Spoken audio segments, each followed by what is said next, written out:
Amigos, amigas, saludamos a la hora de la tarde aquí en el Valle del Cauca a la congresista por el Partido Verde en Santa Fe de Bogotá, la doctora Caterine Miranda. Buenas tardes, bienvenida a Debates, ¿cómo le va? Bueno, muy buenas tardes. Realmente un placer estar acá con ustedes y un saludo caluroso a todas las personas en el Valle del Cauca y especialmente a Cali. Doctora, usted ha presentado un proyecto de ley muy interesante y que busca salvaguardar la integridad física de las mujeres en el territorio colombiano, castigar el acoso callejero. Cuéntenos de qué se trata. Sí, efectivamente, una de las grandes problemas de inseguridad que tenemos nosotras, las mujeres en el espacio público, es que continuamente nos vemos enfrentadas en el Transmilenio, en el mío, en los buses, en la calle, al acoso sexual callejero. Y lo lamentable es que hoy, en toda la jurisdicción de, digamos, en toda la jurisdicción no está penalizada el acoso sexual callejero. Hoy en día el Código Penal estipula que el acoso sexual está penalizado entre 2 y 4 años, siempre y cuando se evidencie que hay un rango de superioridad entre la víctima y el atacante. Cosa que no pasa en el espacio público. Este artículo que está en el Código Penal está hecho sobre todo para esas relaciones de poder que se establecen en la oficina, en la universidad, pero no en el espacio público. ¿Por qué? Porque allí no podemos configurar realmente digamos, un estado de poder, un estado de superioridad entre la víctima y el victimario.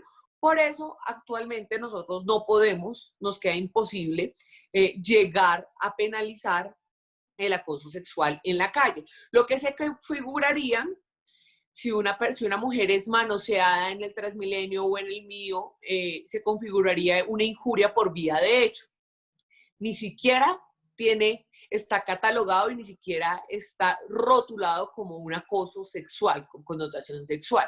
Eso es absolutamente grave, ya que cuando nosotros nos acercamos a ver las cifras a nivel mundial y a nivel Colombia, el 80% de las mujeres en ciudades como Cali, como Bogotá, como Medellín, han sufrido acoso sexual en el espacio público. Y cuando la mujer quiere entrar en la ruta de denunciar este acoso, se enfrenta en que ni siquiera es un delito sexual, ni siquiera está estipulado en el Código Penal, sino simplemente es una injuria por vía de hecho. ¿Qué significa eso? Es como si yo a usted le dijera, usted es un imbécil.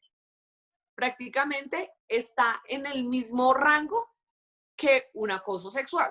Lo que nosotros buscamos con este proyecto de ley es que efectivamente logremos, primero, llamar las cosas por su nombre.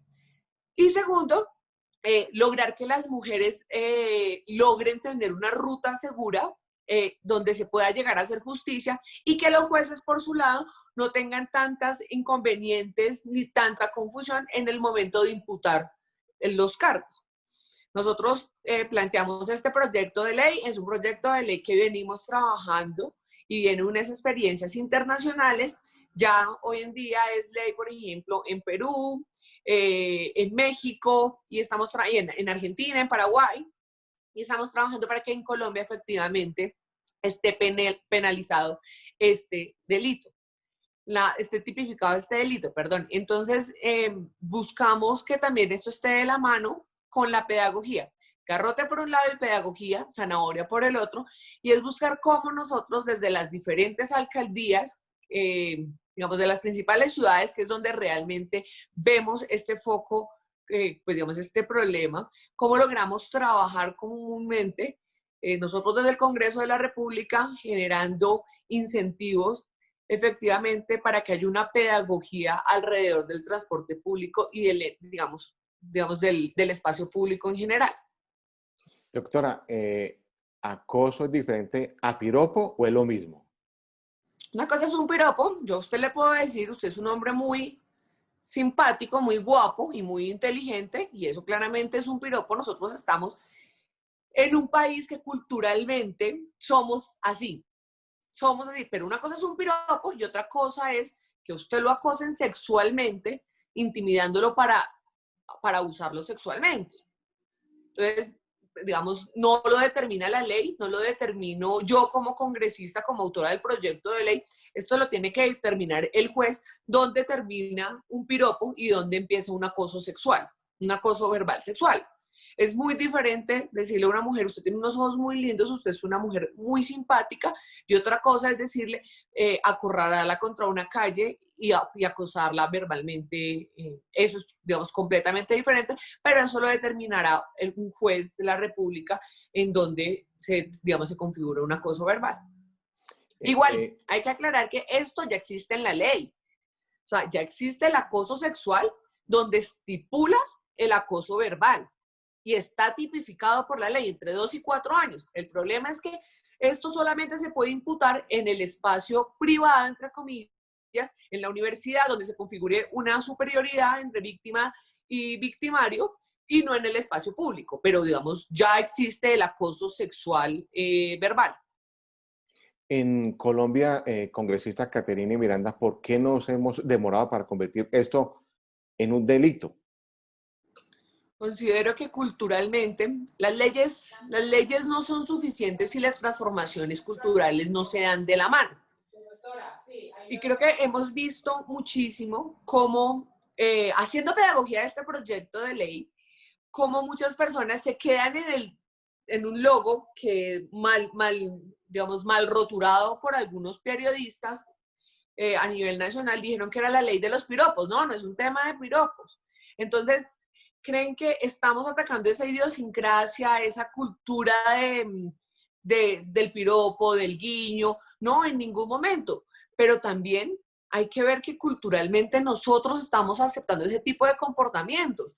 Hoy en día, del 80% de las mujeres que han sentido que han sido acosadas sexualmente en el espacio público, 34% de las mujeres han dejado de coger o de tomar el transporte público por temor a que vuelvan a ser acosadas sexualmente. Esto no es un juego, esto no es chistoso. Congresista, estadísticamente hablando en nuestro país, ¿cuál es la ciudad donde más se presenta este tipo de acosos, problemas tan graves hacia la mujer, hacia la mujer?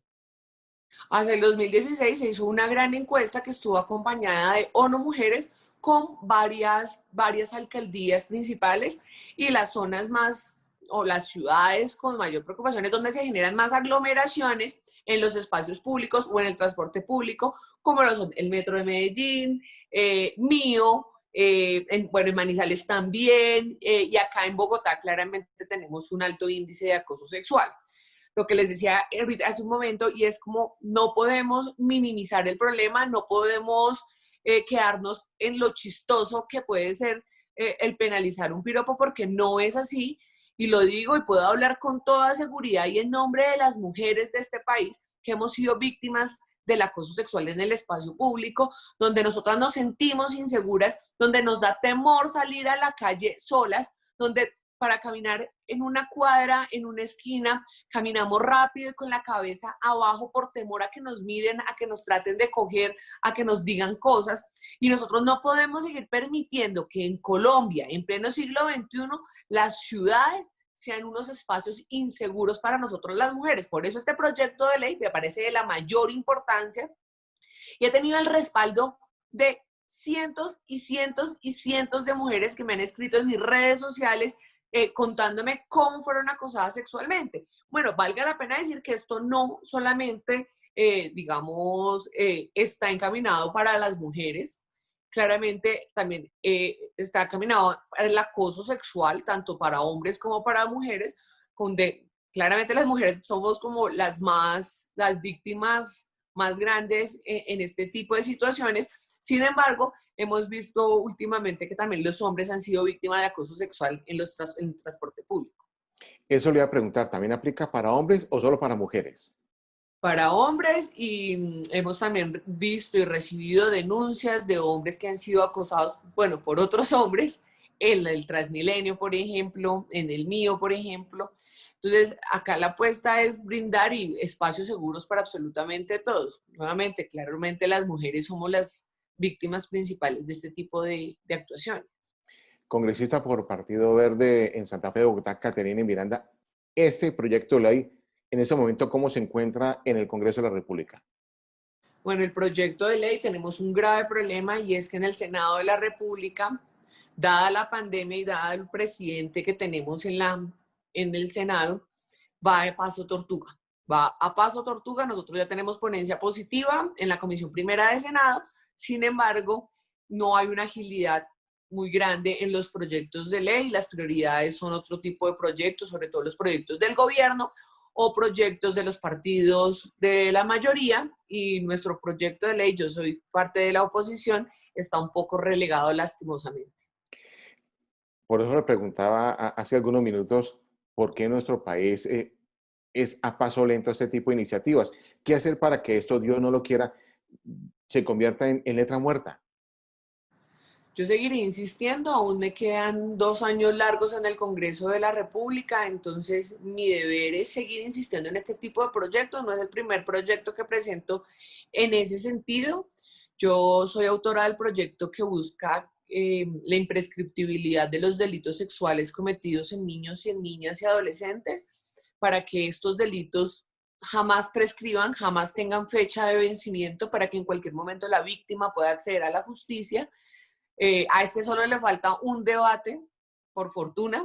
Estamos esperando a ver si la próxima semana ya se convierte en ley de la República, porque lastimosamente las víctimas de abuso sexual en nuestro país hablan después de que tienen 40 años, 45 años, después de que tienen una madurez y logran entender lo que les sucedió de niños no es ni culpa de ellos, y pueden llegar a hablar del tema.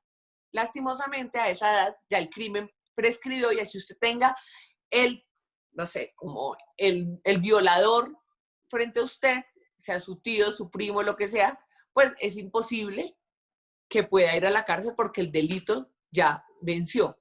La apuesta de nosotros con ese proyecto de ley también es que en cualquier momento usted puede hacer justicia, y a este solo le falta un debate. Entonces, mi apuesta siempre ha sido buscar espacios seguros, acabar con esa impunidad que tenemos en este país y hablar de esos temas tabús, porque precisamente hay gente que cree que todo lo solucionan con la cadena perpetua o todo lo solucionan, digamos, con cosas muy duras. Sin embargo, nos hace falta mucha pedagogía y sobre todo poner los temas sobre la mesa, entender que esto pasa en muchísimas familias colombianas, y cómo nosotros logramos